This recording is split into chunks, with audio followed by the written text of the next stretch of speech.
Volleyball. हाँ, सोचा है कि ये नाम वॉली क्या मतलब क्या है। तो 1896 में एक फ्रेंडली मैच हो रहा था, one of the first match of volleyball हो रहा था। हाँ, तब इसका नाम वॉलीबॉल नहीं था। तो एक व्यक्ति जो वॉलीबॉल मैच देख रहा था, उसने देखा कि बॉल हवा में ही दोनों टीमों के बीच में घूम रही है। कभी एक टीम से दूसरी टीम की हवा में है, तो हवा में ही जब बॉल रहती है उसे कहते हैं वॉली। तो इसीलिए हाँ, उस ऑब्जर्वर का नाम था एल्फ्रेड, जिसने ये स्प्रिंगफील्ड कॉलेज में, हाँ YMCA का एक कॉलेज है अमेरिका में, वहां ये मैच देखा था। तब से इस गेम का नाम हो गया है वॉलीबॉल। तो आइए समझते हैं वॉलीबॉल को। आपने भी अपने स्कूल में इस वॉलीबॉल मैच को या इस गेम को जरूर खेला होगा। एक बहुत ही प्यारा, बहुत ही कम खर्चीला, बिना ज्यादा लागत के खेलने वाला गेम है। और वैसे भी सोच भी यही थी इस गेम को, वॉलीबॉल को लाने की। कौन लाया, कब आया, आइए समझते हैं। तो 1895 में इस वॉलीबॉल की शुरुआत हुई विलियम जी मॉर्गन द्वारा। एक जिम में इन्होंने इस गेम की शुरुआत की। YMCA young man Christian association का जिम था। जिम का नाम था मिंटोनेट। हाँ, वैसे वो जिम का नाम है जहां मिंटोनेट स्पोर्ट्स के नाम से जाना जाता है वो जिम, जहां ये इन्वेंट हुआ। कैसे हुआ? तो ये ट्रेनर ये सोच रहे थे कि एक ऐसा गेम करें जिसमें आए लोग और अपनी थकान दूर कर सके। एक ऐसा गेम हो जिसमें वो एनर्जेटिक फील करे, इसको खेलने के बाद उन्हें क्या हो, कह सकते हैं कि तरोताजा महसूस करे। तो ये गेम बॉल गेम था, जिसमें हवा में ही बॉल को रहने देना था। बॉल अगर नीचे गिर गई तो समझ जाएंगे कि आउट है या फाउल है। तो इसी गेम का नाम रख दिया गया वॉलीबॉल। वॉलीबॉल इसलिए पॉपुलर हो गया क्योंकि इसमें बहुत कुछ चाहिए नहीं, एक बॉल चाहिए बस। हाँ, नेट तो मैंने कहा ऑफिशियल गेम खेलेंगे तो जरूरत है, वरना तो हम लोग बिना नेट के भी खेल लेते हैं। क्या कहते हैं, मैं और आप तो ऐसे कई सारे गेम खेल लेते हैं, बस नीचे कुछ बिछा देते हैं। हाँ भाई, कुछ निशान बना दिया, लाइन खींच दिया, बस हो गई नेट तैयार। अब आओ शुरू। क्या कहते हैं, बस बॉल चाहिए। हम लोग तो फुटबॉल से भी वॉलीबॉल खेल लेते थे। तो चलिए बात करते हैं ऑफिशियली वॉलीबॉल की। तो कनाडा पहली कंट्री थी जो यूएसए के बाहर थी जहां वॉलीबॉल शुरू हुआ। बाद में धीरे धीरे मैंने कहा ये पॉपुलर होता गया, क्यूबा ने शुरू किया। न्यूयॉर्क में YMCA ने इसका पहला चैंपियनशिप कराया, फर्स्ट नेशनल चैंपियनशिप करा दिया अमेरिका में। धीरे धीरे धीरे ये देश और दुनिया में पॉपुलर होने लगा। अमेरिका में पहली बार यूएस वॉलीबॉल एसोसिएशन बनाया गया 1928 में, जिसके तहत नेशनल वॉलीबॉल चैंपियनशिप होने लगी, जो आज भी अमेरिका का one of the major volleyball match है। और 1947 में जब हम आजाद हुए थे, तब इंटरनेशनल वॉलीबॉल एसोसिएशन बनाई गई। क्या करने वाली थी?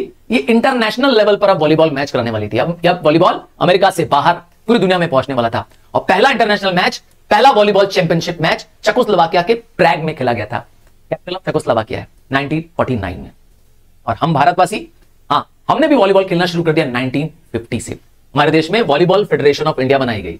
और फिर 1952 में इसकी पहली चैंपियनशिप, जिसमें मेन के लिए चैंपियनशिप शुरू हुई, और एक साल बाद ही वुमेन्स के लिए भी वॉलीबॉल चैंपियनशिप शुरू हो गई। मेन और वुमेन की चैंपियनशिप कराने वाली हमारी बॉडी थी वॉलीबॉल फेडरेशन ऑफ इंडिया। और धीरे धीरे ये एशियन वॉलीबॉल हो गई, और लास्ट में वॉलीबॉल को ओलंपिक गेम्स में भी इंक्लूड कर दिया गया। 1964 के टोक्यो ओलंपिक्स में पहली बार वॉलीबॉल को भी क्या कर दिया गया, ओलंपिक गेम मान लिया गया। तो धीरे धीरे वॉलीबॉल देख रहे पूरी दुनिया में पॉपुलर हो गया। आज देखिए, मुझे लगता है बीच गेम के रूप में वॉलीबॉल तो बहुत प्रसिद्ध है। बहुत सारे आप देखेंगे हीरोज फिल्मों में क्या करते हैं, वॉलीबॉल मैच खेल रहे होते हैं, देखा होगा आई होप। तो वॉलीबॉल, तो ये दो टीमों का मैच है। 6 प्लेयर्स एक टीम में होते हैं, एक बॉल होती है, और बीच में होती है नेट सेंट्रल लाइन पर, जिसके पार बॉल को क्या करना होता है, आपको फेंकना होता है। वो भी किससे? हाथ की मदद से, कोई और बॉडी पार्ट नहीं टच होना चाहिए। अच्छा, जो टीम पॉइंट्स चाहती है उसको क्या करना पड़ेगा, अपोजिट वाली टीम की बॉल को ग्राउंड करना पड़ेगा, अर्थात बॉल ग्राउंड पे टच कर जाएगा, फाउल हो जाएगा, पॉइंट मिल जाएगा आपको, ठीक है। और जो टीम 3 मैचेस जीत जाती है, ऑब्वियस बात है वो विनर है। 4 मैचेस की, एक तरह से कहें 4 मैचेस का गेम होता है। जो पहला 3 मैच जीत जाएगी टीम, वो विनर मान ली जाएगी। बात करते हैं स्ट्रेटेजी। तो इस मैच को खेलने के लिए एक स्किल चाहिए होती है, एक पर्टिकुलर स्ट्रेटेजी चाहिए। इसके कैप्टन की खास बात क्या होती है, वो टॉस जीतना चाहते हैं। टॉस जीत करके क्या मिलेगा, जैसे क्रिकेट में होता है, टॉस जीत के लिए बैटिंग मिलेगी या फील्डिंग मिलेगी। यहां टॉस जीत करके आपको साइड पिक करनी होगी, या आप सर्विस पिक कर सकते हैं। आप चाहते कि आप सर्विस करें, ठीक है। और टैक्टिक्स में क्या आता है, एक अच्छी सर्विंग करने के लिए आपको एक्यूरेसी चाहिए, पावर चाहिए, वैरायटी चाहिए, हिटिंग चाहिए, ब्लॉकिंग चाहिए। क्यों? आप खेले होंगे तो जरूर इसको पता चला होगा। कैसे एरिया चाहिए, तो एक रेक्टेंगुलर एरिया चाहिए, लेवल ग्राउंड चाहिए जहां पे कोई ऑब्स्ट्रक्शन ना हो, ग्राउंड स्लिपरी भी ना हो और बहुत रफ भी ना हो, दोनों चीज नहीं होना चाहिए। अच्छा, इसमें 2 तरह की लाइंस होती हैं। पहली होती है लंबी लाइन, जिसको हम कहते हैं लेंथ, जिसको हम स्पेशल नाम से जानते हैं साइड लाइंस। साइड लाइंस लंबी होती हैं। कहां होती हैं? मैंने कहा लंबी होती हैं। तो आप लंबी लाइन देखिए कहां पर है, ये वाली, इसको कहते हैं साइड लाइंस। ये लाइन जो दिख रही है आपको, इसका नाम है साइड लाइन। कितनी लंबी होती है साइड लाइंस? ये लाइंस होती है 18 मीटर लंबी। कितनी है? 18 मीटर नाम है साइड लाइंस। एक्चुअली में मैंने कहा ये लेंथ है, देख लीजिए, एक्चुअली में ये लेंथ है। कितनी बड़ी है? मैंने कहा 18 मीटर। फिर दूसरी होती है शॉर्ट लाइन, क्योंकि रेक्टेंगल में एक लेंथ होती है तो एक ब्रेथ होती है, तो ये जो ब्रेथ होती है इसका नाम है शॉर्ट लाइन। साइड लाइन के बाद शॉर्ट लाइन, इसको एंड लाइन भी बोलते हैं। ऑब्वियस बात है, एंड लाइन इसलिए नाम रखा गया इसका क्योंकि ये एंड में बना हुआ है। कहां पर बना हुआ है? एंड लाइन, क्योंकि यहां पर आपका कोट एंड हो रहा है, इसके बाहर आउट माना जाएगा, एंड लाइन। तो एंड लाइन कितनी बड़ी होती है? देखिए एंड लाइन 9 मीटर बड़ी होती है। तो साइड लाइन 18 मीटर और एंड लाइन 9 मीटर, तो कोट क्लियर हो गया 18/9 का। और ठीक हाफ में, हाफ कर देंगे तो 9 मीटर। क्या? 9 मीटर। एंड लाइन से लेकर के सेंटर लाइन तक के बीच का डिस्टेंस है 9 मीटर।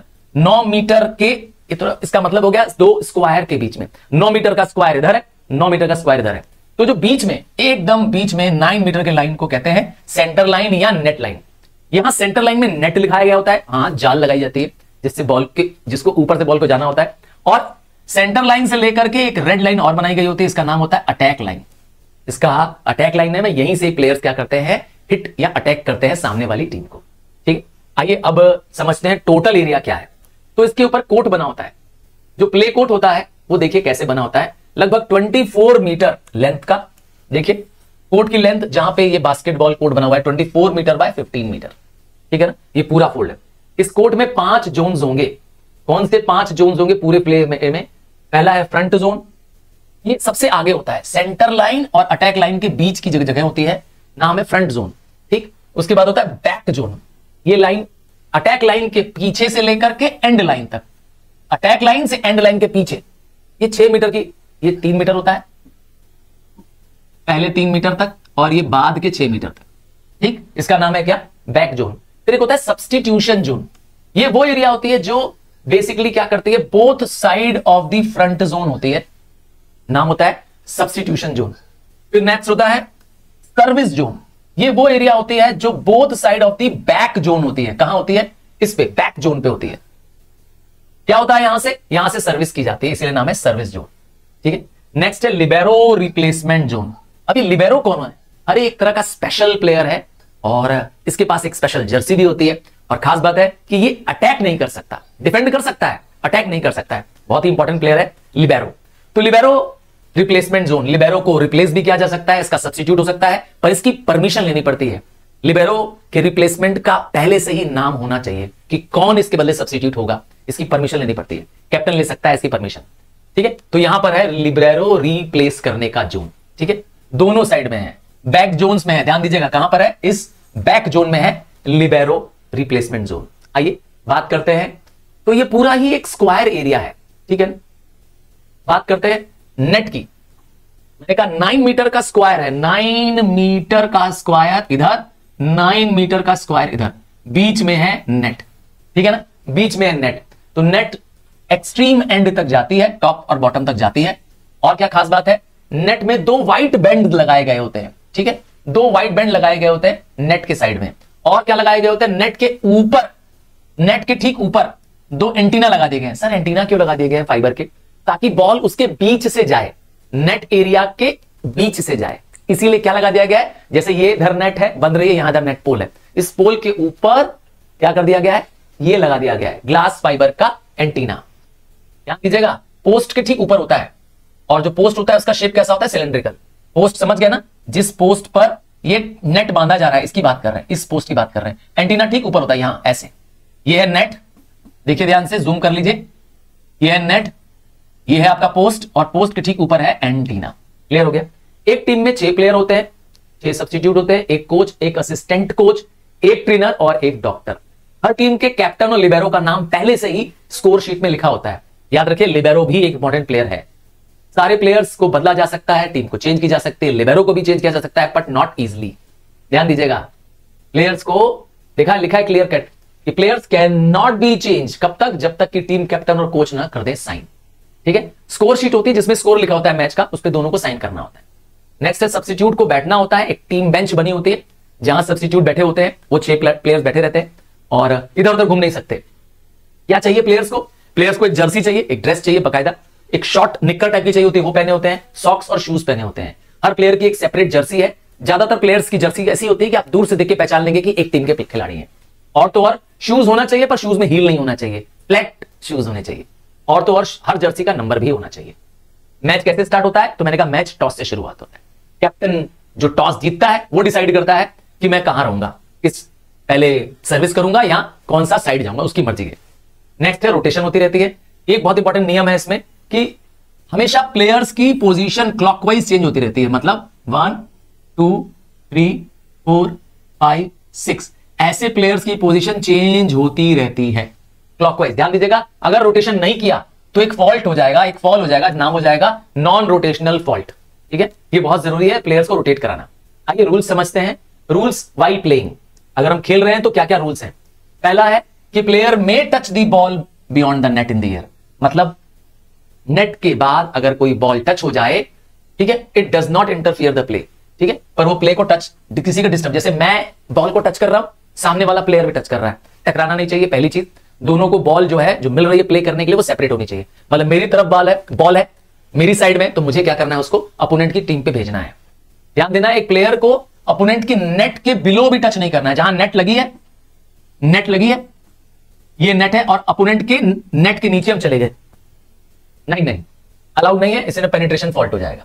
और क्या है, एक प्लेयर को नेट से भी टच नहीं करना है, नेट को टच करना नॉर्मली अलाउड नहीं है। लिबेरो जो कि बहुत ही इंपॉर्टेंट व्यक्ति है, हाँ बहुत ही इंपॉर्टेंट व्यक्ति है, स्पेशल खिलाड़ी है, इसको रिप्लेस किया जा सकता है, हाँ रिप्लेस किया सकता है, बट लिबेरो न सर्व कर सकता है और न तो क्या कर सकता है, ब्लॉक कर सकता है। Libero can not be directly passed to other team by the, हाँ मतलब लिबेरो क्या करेगा, डायरेक्टली क्या करेगा, बॉल को पास नहीं कर सकता है। लिबेरो को सब्स्टिट्यूट कर सकते हैं, हाँ जब वो इंजर हो जाए उसके बदले कोई दूसरा खिलाड़ी आ सकता है। क्या रूल है, लिबेरो को हटाया जा सकता है, उसके बदले दूसरा प्लेयर आ सकता है, पर मैंने कहा इसकी प्रायर अथॉरिटी, इसका प्रायर नाम पहले से ही बता दिया जाता है रेफरी को कि लिबेरो अगर घायल हुआ तो उसके बदले लगाया जा सकता है। सारे प्लेयर्स टीम के हटाए जा सकते हैं, रिप्लेस किए जा सकते हैं। ठीक है, अब आता है स्कोर। तो स्कोर कब मिलेगा, अगर बॉल ग्राउंड को टच कर जाए तो आपको स्कोर मिलेगा, या अपोनेंट ने कोई पेनल्टी कर दी या कोई फाउल कर दिया। आओ समझते हैं कब कब फॉल हो गया, कब कब गलतियां की। तो अगर फॉल हो गया है, जैसे एक रूल्स हैं बने हुए इसके और उस रूल के अकॉर्डिंग खेल नहीं खेलेंगे तो फॉल हो जाएगा। जैसे टाइम है, पर्टिकुलर टाइम के अंदर क्या होनी चाहिए, सर्व होनी चाहिए, आपने सर्विस नहीं की, डिले कर दिया, फाउल हो जाएगा, हम कहेंगे टाइम आउट हो गया। ठीक है, तो अगर फाउल हुआ और 2 फाउल एक के बाद एक हो गए तब आपका एक फॉल्ट काउंट होगा, और 2 फाउल एक साथ हो गए तो डबल फॉल्ट काउंट होगा। ठीक है, फॉल्ट कब कब होता है, आइए देखिए। टीम क्या नहीं कर रही है, सर्व नहीं कर रही है नेट के ऊपर से, मतलब सर्विस डाल रहे हैं, टीम सर्व कर रही है वॉलीबॉल को। सर्विस करते समय क्या करना होता है, एक प्लेयर को क्या करना होता है, बॉल अपोनेंट के टीम की तरफ वॉलीबॉल को फेंकना होता है, मारना होता है, हिट करना होता है, बट वो बॉल नेट से टकरा जा रही है, फॉल हो जाएगा। या तो बॉल रुक जाती है, स्टॉप कर दी जाती है ओवर द नेट, या हो सकता है बॉल बाउंड्री लाइन के बाहर चले जाए, जो एंड लाइन बनी थी उसके बाहर चले जाए। इतना तेज आपने बॉल को मारा, सर्विस किया कि बॉल क्या हो गई, बाहर चले गई, बाउंड्री लाइन के बाहर चले गई। या आपके 3 से अधिक प्लेयरों ने बॉल को क्या कर दिया, पास पास पास। 3 प्लेयर मैक्सिमम हो सकते हैं, एक बॉल को पास कर सकते हैं। तीसरे वाले प्लेयर के से बॉल क्या चले जानी चाहिए, अपोनेंट टीम में चले जानी चाहिए, वरना आप चौथा प्लेयर जैसे टच करेगा तो फॉल्ट हो जाएगा। क्लियर है। सेंटर लाइन को अगर कोई प्लेयर क्रॉस कर जाए तो, उसका बॉडी पार्ट टच कर जाए तो, मैंने कहा था अलाउड तो नहीं है सेंटर लाइन को टच करना, फाउल हो जाएगा। अच्छा, गेम 25-25 पॉइंट का होता है, यूजुअली 4 सेट में गेम खेले जाते हैं, मतलब 4 मैच होते हैं। अगर दो मैच कोई टीम जीत जाए तो एक 5वां सेट खेला जाएगा, वो 15 पॉइंट का होगा। ठीक है, और कोई एक टीम है जो 3 मैच जीत चुकी है, खत्म, विनर, 4 में से 3 जीत गए तो विनर हो गए। नेक्स्ट आता है फील्ड के डायमेंशंस के बारे में, कुछ इंपॉर्टेंट नंबर्स हैं, याद कर लीजिए। जैसे एक टीम में 6 खिलाड़ी हैं, 6 सब्स्टिट्यूट हैं, 7 ऑफिशियल्स हैं जिसमें 2 रेफरी, 1 स्कोरर और 2 से 4 लाइन मैन है। ठीक है, फील्ड का एरिया फिक्स है 18x9, 18x9। और फील्ड की width of the boundary line, जो बाउंड्री लाइन बनाई गई है, जो लाइन बनाई जा रही है बाउंड्री पे, इसकी चौड़ाई कितनी है, 5 सेंटीमीटर। ठीक है, बहुत ज्यादा थिक नहीं होती है। और क्या खास बात है, बॉल की सरकमफ्रेंस, जो वॉलीबॉल है उसका सरकमफ्रेंस कितना है, 65 to 67 centimetre. Ball usual ball से, फुटबॉल से थोड़ी बड़ी होती है।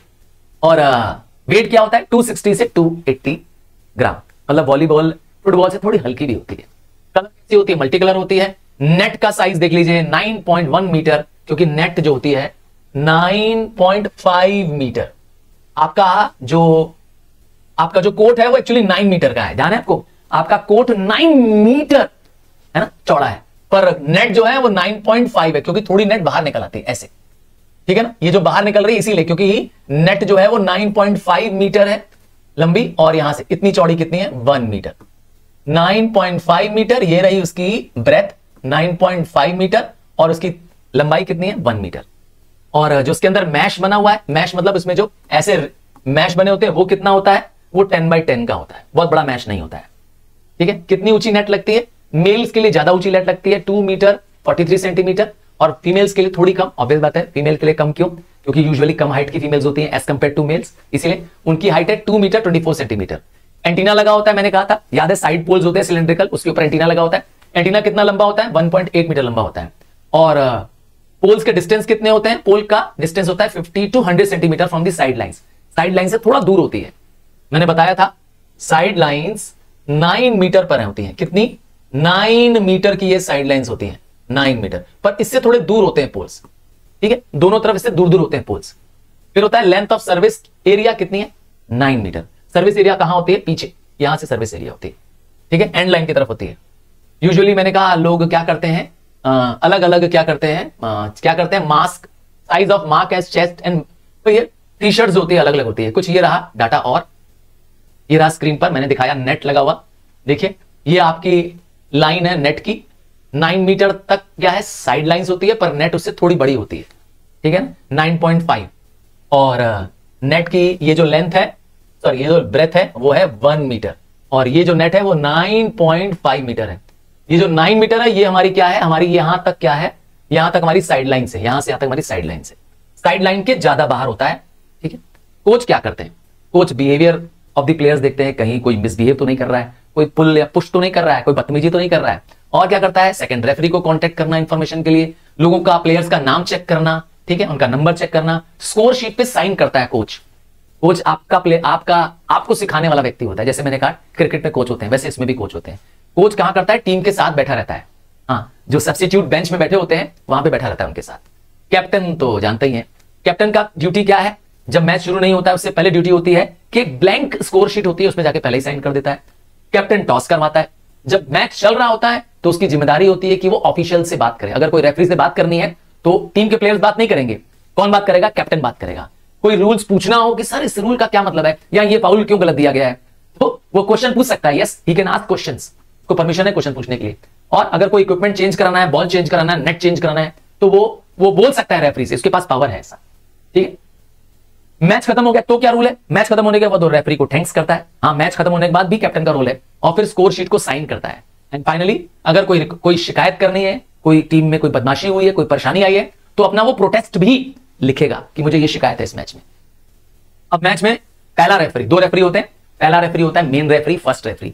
ये रेफरी की काम होता है वो प्लेटफॉर्म में ऊंचे पे बैठा होता है, जहां से वो ऊपर से प्लेयर्स को देख सकता है, इसकी थोड़ी हाइट पे बैठा होता है। अक्सर यही विसल दे करके स्टार्ट और विसल दे के सीटी बजा करके गेम को एंड करता है। रूल्स जो ये दे देगा वो फाइनल है, ये जिस तरफ कह देगा स्कोर है वहां स्कोर मिल जाएगा, फाउल तो फाउल, ये चाहे तो स्टॉप कर सकता है और टाइम आउट डिक्लेयर कर सकता है। सारा पावर किसके पास है, फर्स्ट रेफरी के पास है। ये सेकंड रेफरी क्या करता है, सेकंड रेफरी फर्स्ट रेफरी के ठीक अपोजिट रहता है, ठीक है, opposite, net opposite of the first referee बैठा होता है, ठीक है। जहां फर्स्ट रेफरी बैठा तो ठीक सामने होगा सेकंड रेफरी। क्या काम करना होता है, इसको डिसीजन देने होते हैं, वायलेशंस के डिसीजन देने होते हैं, रोटेशन हो रहा है कि नहीं हो रहा है इसके डिसीजन देने होते हैं। ये स्कोरर क्या करता है, सबसे आसान काम है स्कोर लिखना मैच का, इसको रेफरी की तरफ ध्यान से देखना होता है, रेफरी के अकॉर्डिंगली क्या करता रहता है, वो स्कोर बनाता रहता है, ठीक है ना। इसका काम है स्कोर को मेंटेन रखना।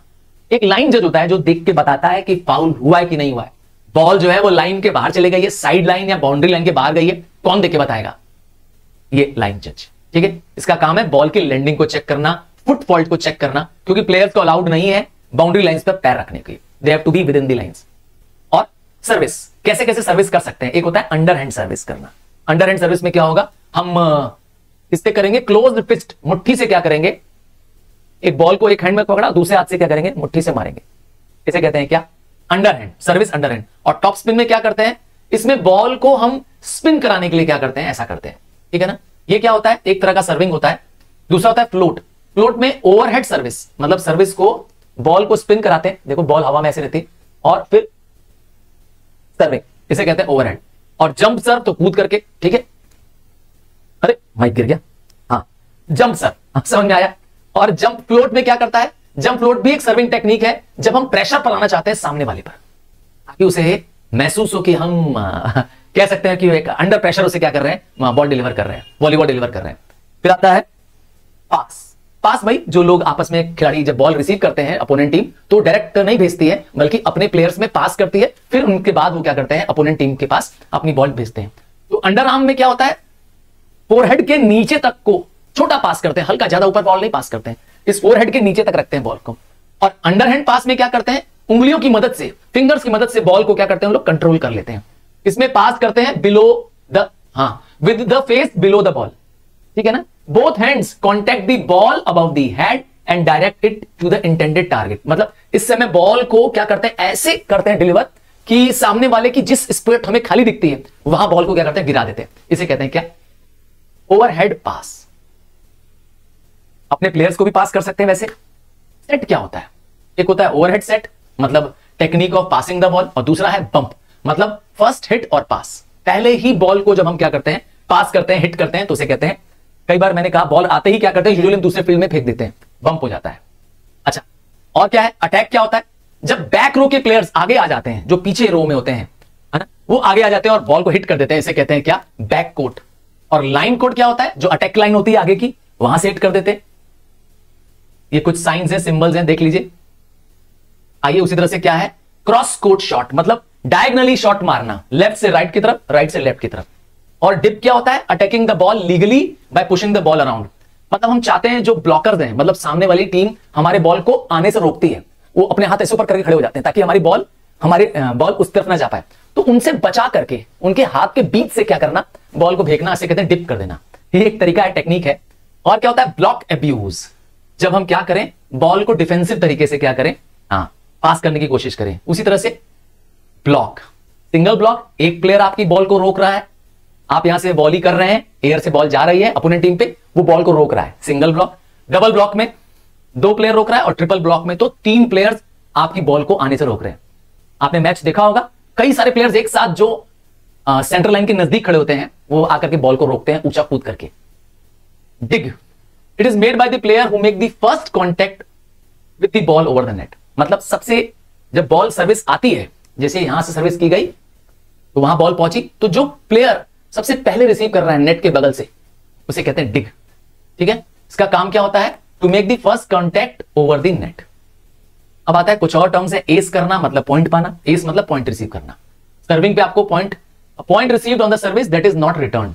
हमने सर्विस किया, सामने वाले हमारी क्या किए, हमारी बॉल को रिसीव नहीं कर पाए और उनके कोर्ट में बॉल चले गई, ग्राउंड हो गई, एस मिल गया। फिर बॉल इन प्ले मतलब हिटिंग करना बॉल को, बॉल आउट ऑफ प्ले मतलब फाउल हो जाना। अगेन बॉल इन, तो यही सब शब्द है, मतलब बॉल क्या हो गई है, बास्केटबॉल कोर्ट को टच कर गई है। बॉल आउट है तो इसका मतलब बास्केटबॉल कोर्ट के बाउंड्री के बाहर चली गई है।